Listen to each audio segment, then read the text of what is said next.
ओवीस kitchen या चॅनलमध्ये तुमचे स्वागत आहे. तर आज आपण या व्हिडिओमध्ये अतिशय महत्त्वाच्या अशा टिप पाहणार आहोत.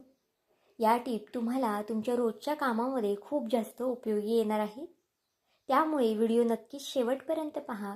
खूप महत्त्वाच्या टिप आहे आणि तुम्हाला खूप जास्त उपयोगी पडणार आहे आणि हा व्हिडिओ तुम्हाला नक्कीच आवडणार सुद्धा आहे.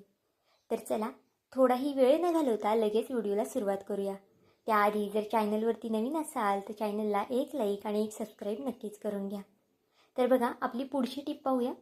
आता घरामध्ये अशा पद्धतीच्या आपण पाकिटं वगैरे वापरतोच.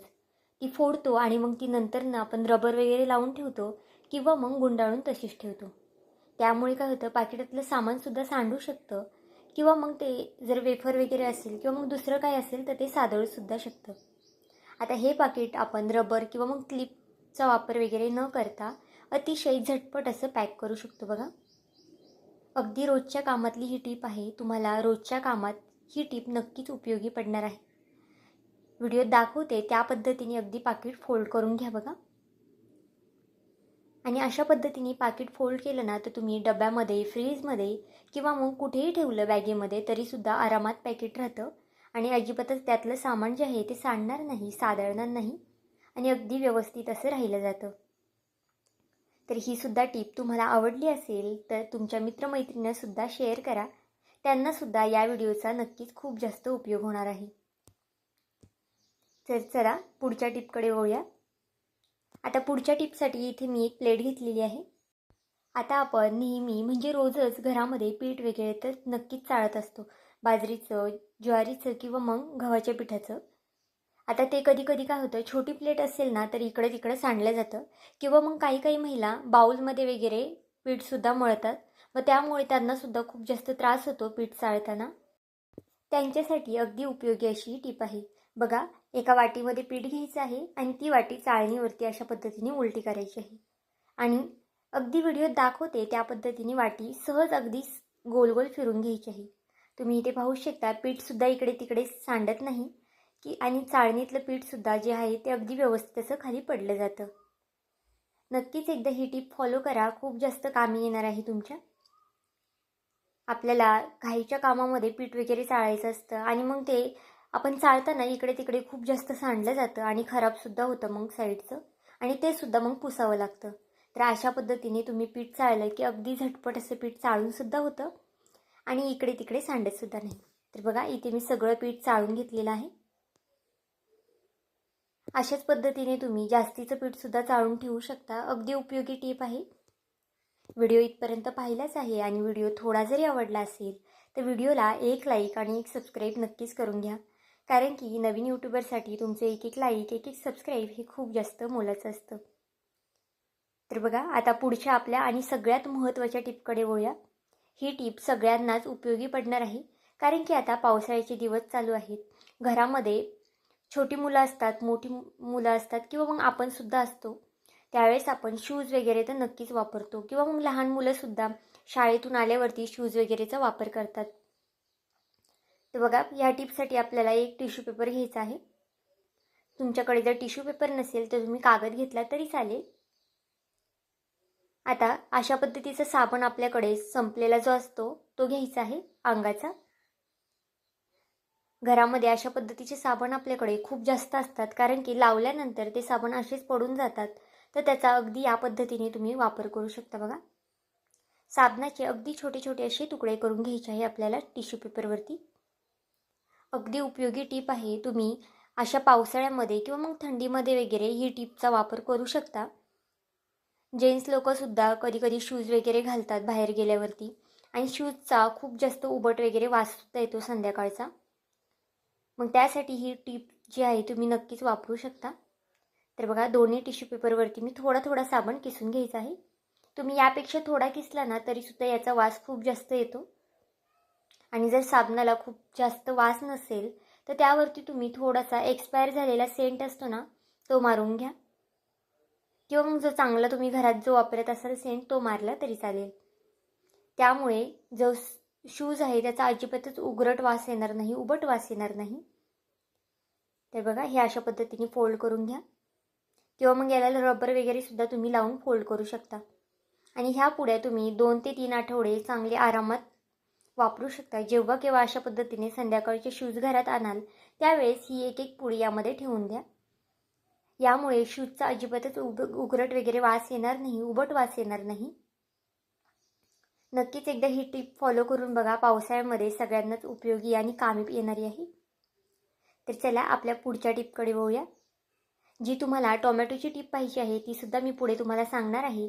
त्यामुळे व्हिडिओ कुठेही स्किप करू नका. जर तुम्ही व्हिडिओ स्किप केला तर तुम्हाला नक्की कोणती टिप मी तुम्हाला सांगितली आहे आणि खूप खूप महत्त्वाच्या अशा टिप आहे की त्या तुम्हाला नक्कीच आवडणार आहे. त्यामुळे व्हिडिओ कुठेही स्किप करू नका, संपूर्ण व्हिडिओ नक्कीच पहा. तर बघा, आपण ट्रॅव्हलिंग करतो किंवा मग घरामध्ये लहान मुलांची कपडे वगैरे असतात ती आपण अशा पद्धतीने फोल्ड वगैरे घडी करून ठेवतो. पण कधी कधी इकडं तिकडं एका टॉपची पॅन्ट जाते किंवा मग शर्ट जातो. तर अगदी झटपट असं तुम्हाला पॅन्ट आणि शर्ट जे आहे ते फोल्ड कसं करायचं ते मी तुम्हाला सांगणार आहे. बघा, व्हिडिओत अगदी व्यवस्थित मी दाखवत आहे. तुम्हाला नक्कीच याचा उपयोग होणार आहे. किंवा मग तुम्ही ट्रॅव्हल वगैरे सुद्धा करत असाल त्या टायमाला सुद्धा अशा पद्धतीने घडी करून कपडे नेऊ शकता. यामुळे काय होईल, एकाच जागी शर्ट आणि पॅन्ट राहील आणि अगदी व्यवस्थित अशी सापडतील सुद्धा.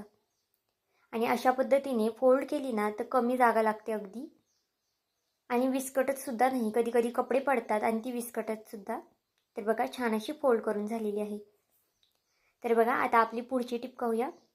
आता ही जी टिप आहे ना ती सगळ्याच महिलांना आवडणार आहे. कारण की आपण नेहमी हुबा कांदा चिरतो किंवा मग भजीसाठी कांदा चिरतोच. पण कधी कधी जाड वगैरे कांदा चिरला जातो आणि व्यवस्थित चिरलासुद्धा जात नाही. तर अशा पद्धतीने जे पिलर असतं त्याने आपल्याला हा कांदा कट करून घ्यायचा आहे. बघा, अगदी एकसारखा असा कट होतो, हुबा कट होतो आणि पातळ असा कट होतो. आता या पिलरला थोडीशी धार कमी आहे त्यामुळे कांदा इतका व्यवस्थित कट होत नाही. पण जर तुमच्याकडे पिलर चांगला असेल तर त्याने अगदी छान असा तुमचा जो कांदा आहे ते कट होणार आहे. तर इथे पाहू शकता, छान उभा पातळ असा कांदा कट करून झालेला आहे. भजीसाठी आपल्याला नक्कीच अशा पद्धतीचा पातळ असा कांदा लागतो. तर तुम्ही अशा पद्धतीने कांदा नक्कीच कट करू शकता. तर बघा, छान असा कांदा कट करून झालेला आहे. व्हिडिओ जर थोडा जरी आवडला असेल तर नक्कीच व्हिडिओला सबस्क्राईब करा. कारण की तुमचे एक एक सबस्क्राईब हे नवीन यूट्यूबरसाठी खूप जास्त मोलाचं असतं. तसाच माझा हा व्हिडिओ तुम्ही कुठून पाहत आहात हे सुद्धा मला कमेंट करून सांगायला विसरू नका.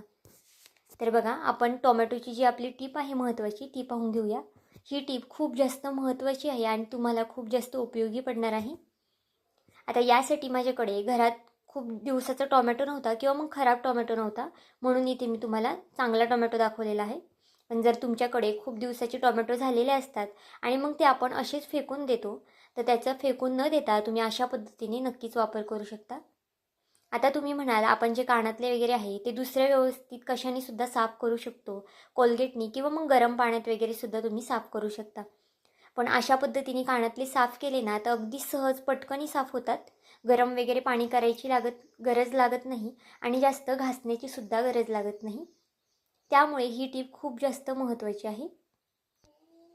तर बघा, टोमॅटोमध्ये आपण जे कानातले आहे ते अशा पद्धतीने लावून घेतलेले आहेत आणि त्यावरती आता थोडंसं मीठ घालायचं आहे. बघा, अशा पद्धतीने ज्या पद्धतीने व्हिडिओ दाखवते ना त्या पद्धतीनेच आपल्याला मीठ जे आहे ते पांगवून घ्यायचं आहे आणि यावरती आता थोडंसं इनो घालायचं आहे. अगदी थोडा घालायचा आहे. तुम्ही अर्धा चमच्याला सुद्धा कमी वापरला ना तरी चालणार आहे.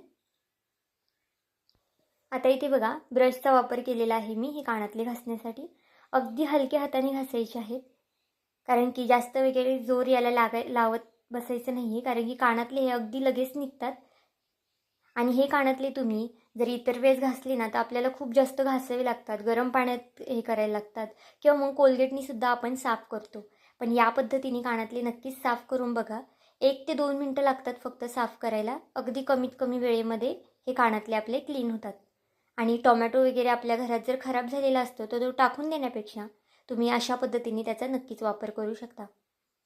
किंवा मग चांदीचे कानातले असतील, चांदीचे पैंजण असतील किंवा मग सोन्याची कोणत्याही इतर गोष्टी तुम्ही अशा पद्धतीने साफ करू शकता. बघा, फक्त 1 मिनिटभर हलक्या हाताने मी हे ब्रशवरती कानातले छान असे घासून घेतलेले आहेत.